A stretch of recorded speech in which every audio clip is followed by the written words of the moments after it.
This video is kindly sponsored by PCBWay. Thank you, PCBWay.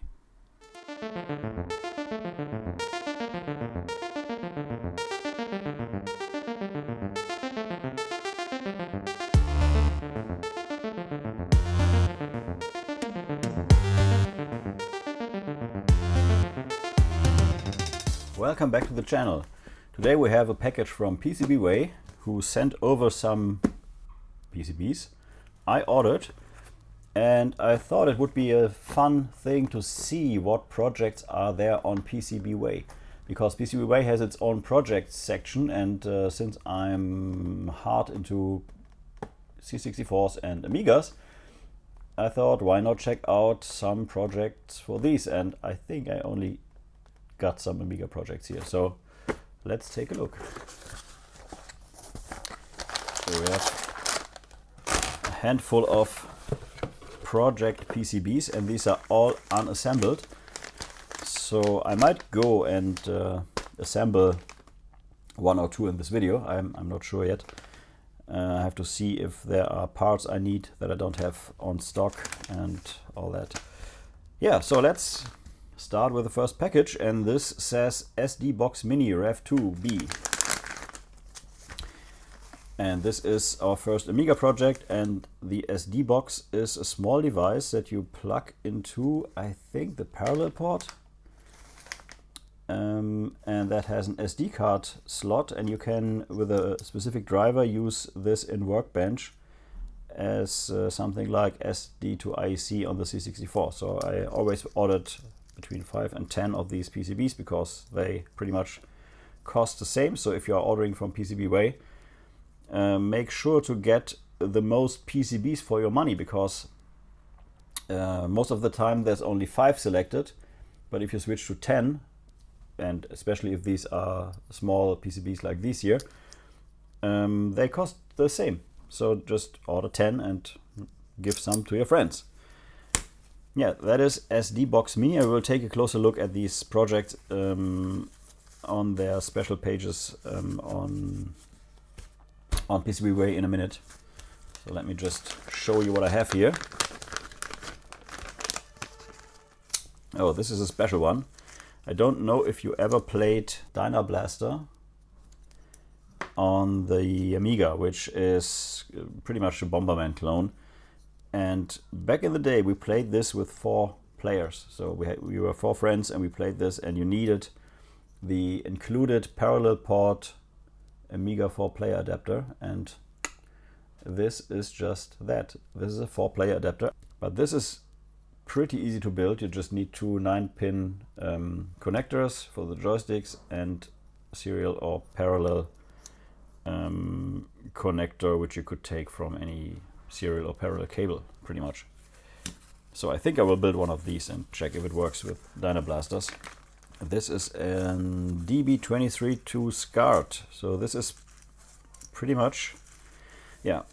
Problem if you buy one of these DB23 to SCART or RGB cables is that they require you to put in some resistors, and these resistors pretty much define the quality of the signal and of the cable.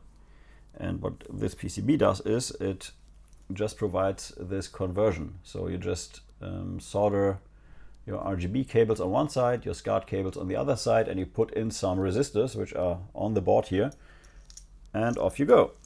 So this is pretty much just a convenience PCB to I think you could actually put this into the SCART connector itself.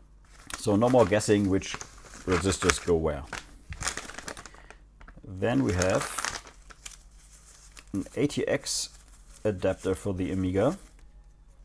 So if you have lost your power supply or your power supply died, you can use this here, and this takes an ATX power connector on this side, and then gives you -12 ground, +5 and +12 volts. So you could use this for other things than just Amigas. Yeah, but this one should work. So you connect your ATX power supply and you're good to go.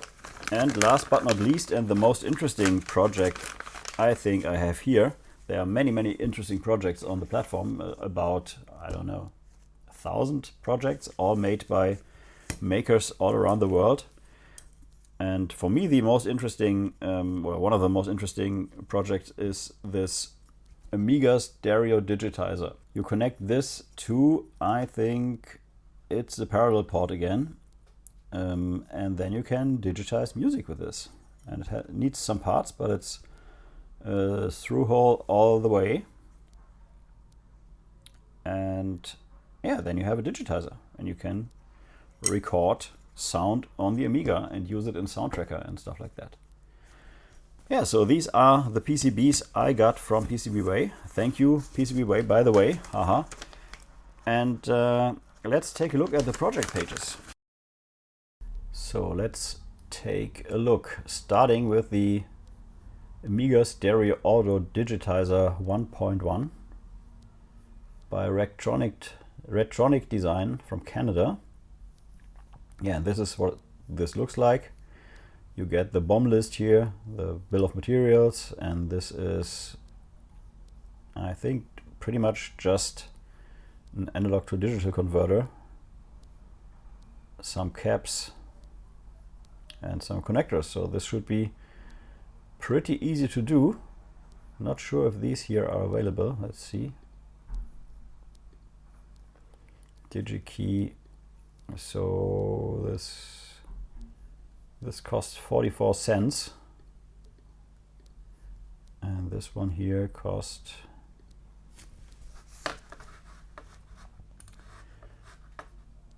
this is a bit more expensive. This costs $11.53. Okay, so I would say it's about a $20 build, all in, all connectors, all the stuff. Which is not bad. I think could use that.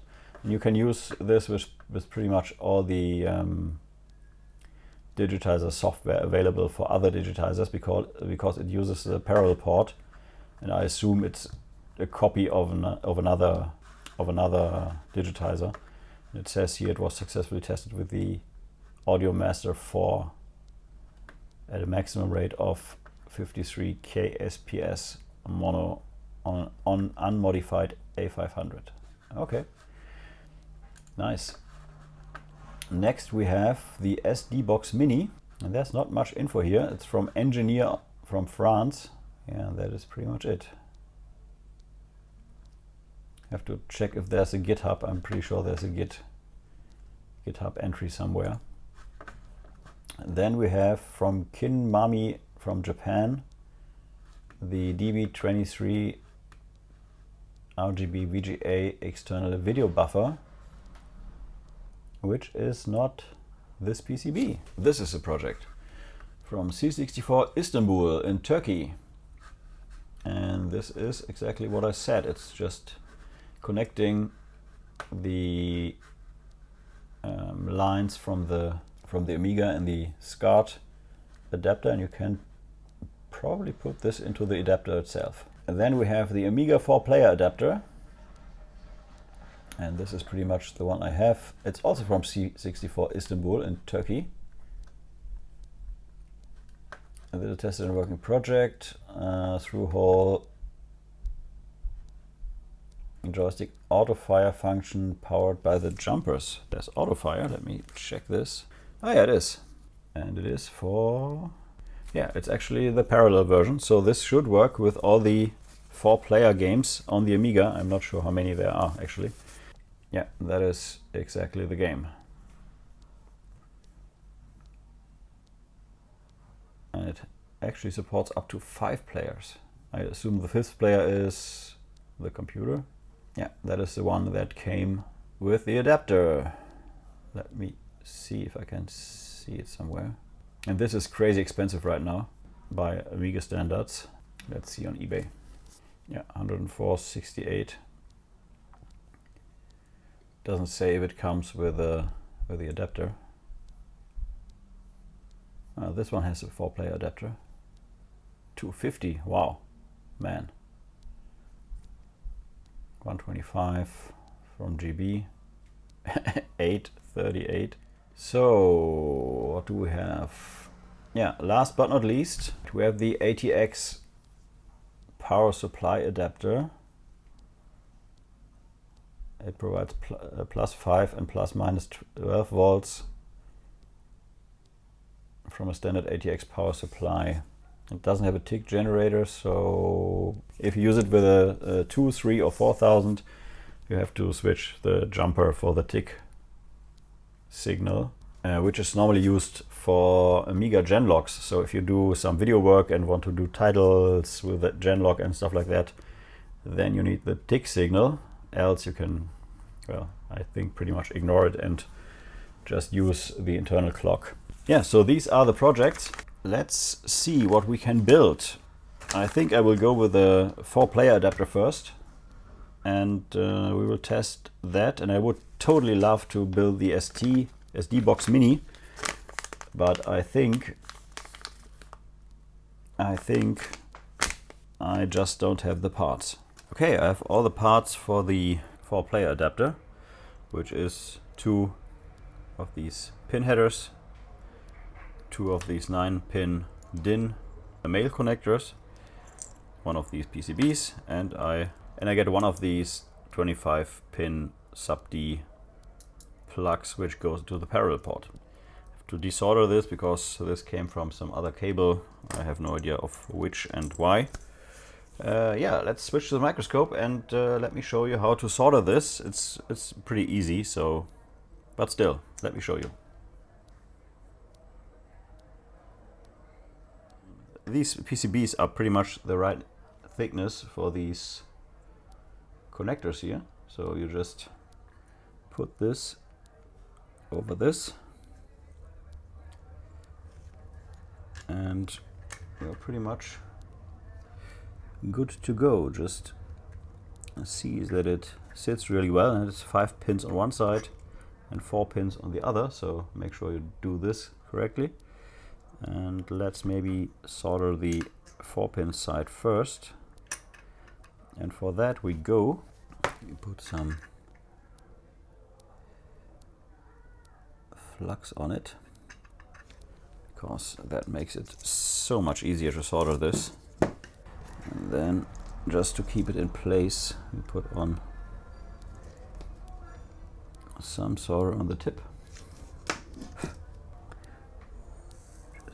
Dip it in there, and that gives us some nice strength, and it won't move anywhere.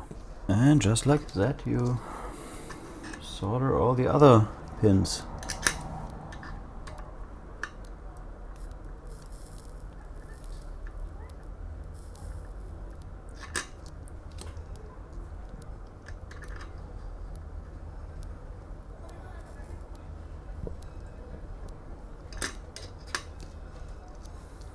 Like that. And then you just do the other side and make solder flux on and go again.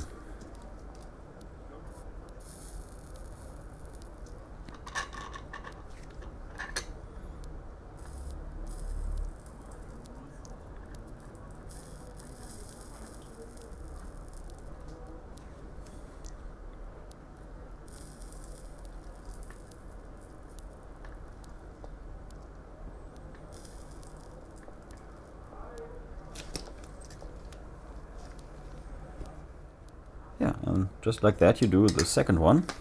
Again, make sure you have 5 pins on one side, 4 pins on the other. Don't mix it, because that's bad.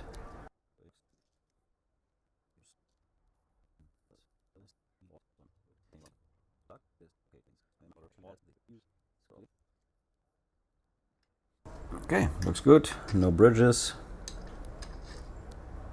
Yeah. Nice. So we have our joystick ports. Now let's quickly solder in these little pin headers here, which are used for the auto fire. We'll just put these in there and then put some electrical tape over it like this. Do the same, solder them in.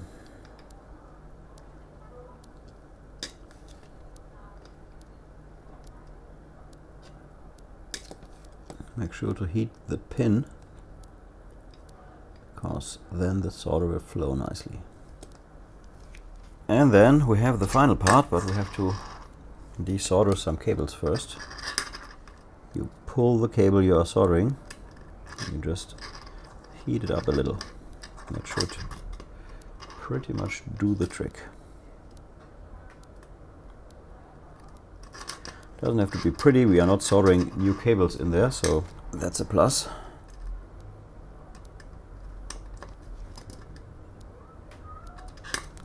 Cable is gone.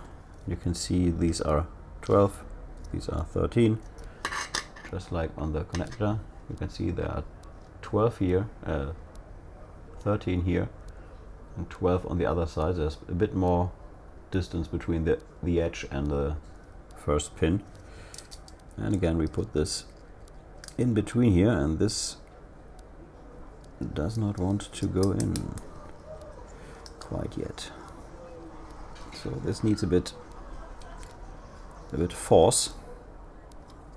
But the good thing is, if it's on, it's on. Like that. So it's just a 4-player adapter, it's not the Mona Lisa. So let's flux again. And let's start on the underside. In this case, we don't have to do just one pin, we can do all the pins at once and don't have to hold it because it's so tight on. This is not going anywhere.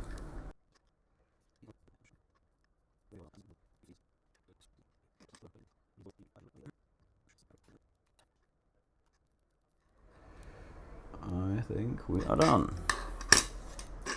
Nice. And just like that, we have built ourselves a 4-player adapter for the Amiga. And now I'm going to clean this with some alcohol and a brush, and then we're going to try it out. Okay, set my Amiga 600 up. The 4-player adapter is right in here. I have my black mouse, and I have this beige joystick connected to port 2 on the 600, and the white joystick connected to port 3 on the 4-player adapter. And I found actually a disc of Dynablaster in my vast collection of 3.5-inch discs. Yeah, so this is a semi-legal copy. Let's ignore that for now.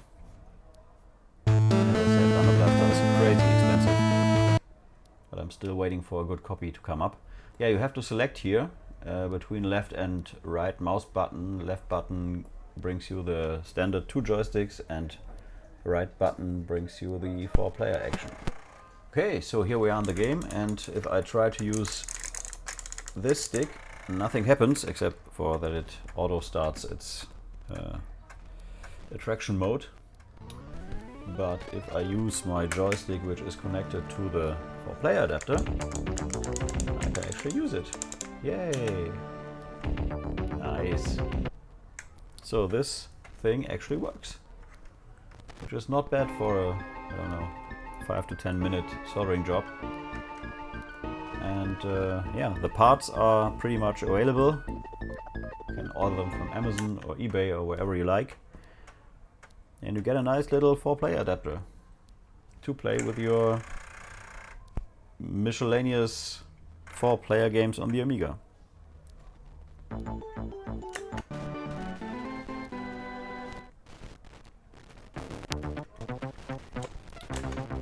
Yeah, I have to kill myself because this is a bad level.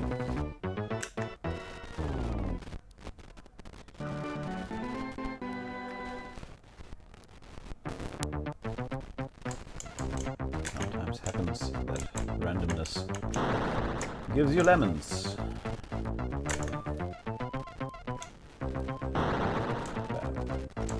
And it feels like there's some lag here between my input, see this, and the movement, but I'm also not sure if this is with only with this 4-player adapter or with the standard joystick too. Maybe we should reset and try the version without the 4-player adapter. Let's do that. Let's try this joystick, which is exactly the same joystick as this one, just in a different color. So Dynablaster did do some shenanigans with a disk change mechanism in the drive.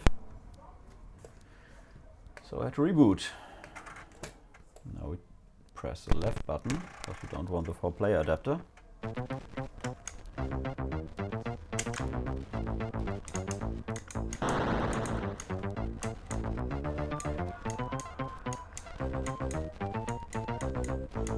I'm not sure.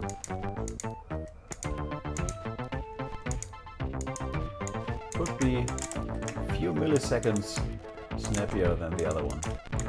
So if you are in the Dynablaster match, always make sure to be player 1 or player 2 and not player 3 or player 4. Interesting. I wish I knew that back in the day. Yeah, so that concludes this video. Thanks to PCBWay for the cool PCBs they sent me. And you can find the links in the description below, and to all the projects, and of course to the projects overview page where you can find all these cool things people around the world make for us Amiga, C64, Spectrum, Atari, whatever users. Yeah, thanks for watching again, and until next time, peace and bye. Thanks again to PCBWay for sponsoring this video. If you need any PCBs, pre-assembled PCBs or 3D printing, please use the link in the description below. Thank you for watching Retro is the New Black. If you are new to the channel, please like and subscribe. If you like the video, please share. Every like, share, and comment helps a lot.